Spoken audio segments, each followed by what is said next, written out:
जय माता दी।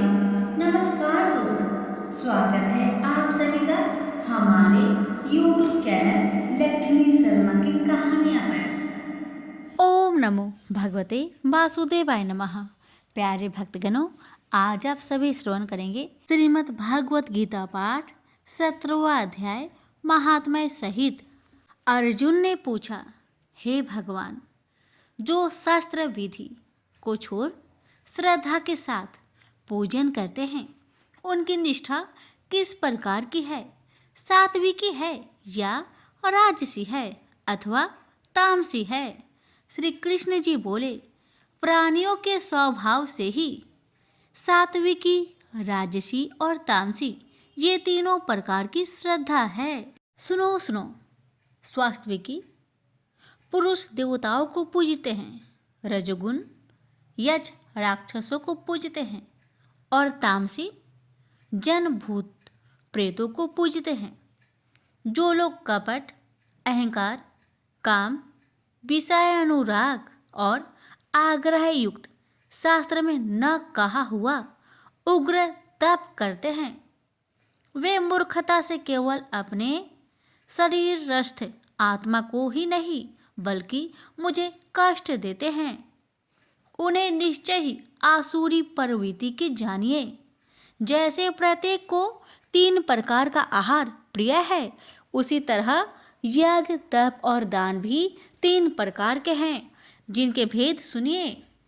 आयु, सत्व, बल, आयोग, सुख और प्रीति को बसाने वाले रस, घृत युक्त पोषक तथा आनंददायक आहार सात्विकों को प्रिय है।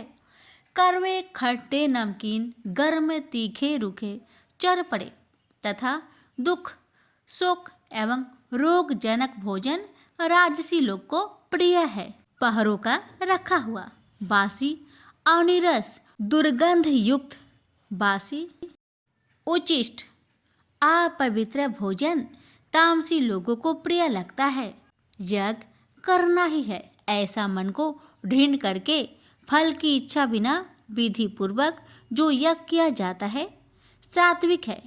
फल की कामना से और लोक दिखावे के लिए जो यज्ञ किया जाता है उसे राजसी मानो। शास्त्र की विधि से हीन अन्न दान, मंत्रहीन तथा बिना श्रद्धा के किया हुआ यज्ञ तामसी कहलाता है।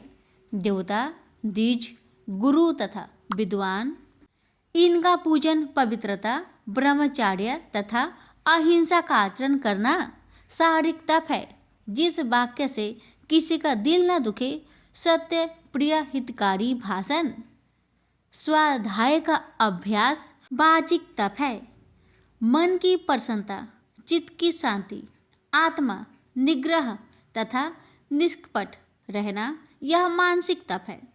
यह तीनों प्रकार के तप यदि श्रद्धा से फल की इच्छा त्याग कर और योगयुक्त होकर किए जाए तो सात्विकी तप कहलाता है।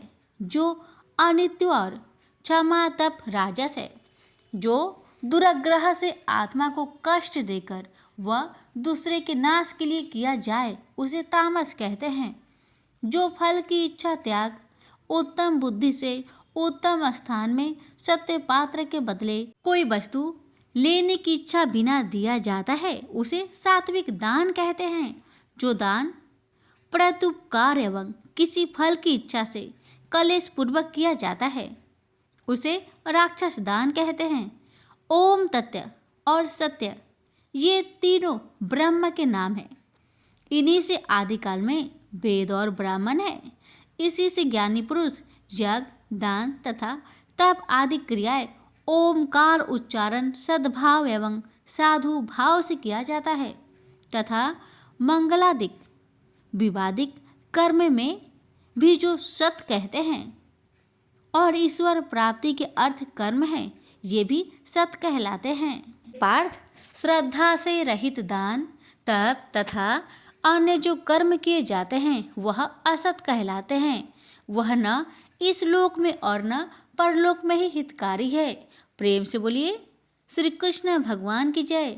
अब श्रवण करेंगे 17वें अध्याय का महात्म्य। श्री नारायण जी बोले, मंडलिक नामक देश में दुशासन नाम का राजा था। एक राजा किसी और देश का था। उन्होंने आपस में शर्त रखी कि हाथी लड़ाए और जिसका हाथी जीते सो अमुक धन लेगा। तब दूसरे राजा का हाथी जीता, दुशासन का हारा। कुछ ही दिन पीछे वह हाथी मर गया। तब राजा को बड़ी चिंता हुई कि एक तो द्रव गया, दूसरा हाथी मरा, तीसरा लोगों की हंसी, इससे निंदा हुई। उसी चिंता में राजा मर गया। अब यमदूत पकड़कर धर्मराज के पास ले गए। धर्मराज ने कहा, यह हाथी के मुंह से मरा है, अतः इसे हाथी की योनि दो। हे लक्ष्मी, राजा दुशासन सिंघल द्वीप में जाकर हाथी हुआ। वहां पर राजा के बहुत हाथी थे, 3 में ही वह भी था। उसे पिछले जन्म की याद भी मन में बारंबार यही बात कुदेरती कि मैं पिछले जन्म में राजा था, अब हाथी हुआ हूँ। बहुत रुदन करे, खाना पीना कुछ नहीं खाता। इतने में एक साधु आए और उन्होंने राजा को एक श्लोक सुनाया। राजा बड़ा प्रसन्न हुआ और कहा, हे संत जी, कुछ मांगो। उसने कहा, और सब कुछ मेरे पास है, किंतु एक हाथी नहीं है।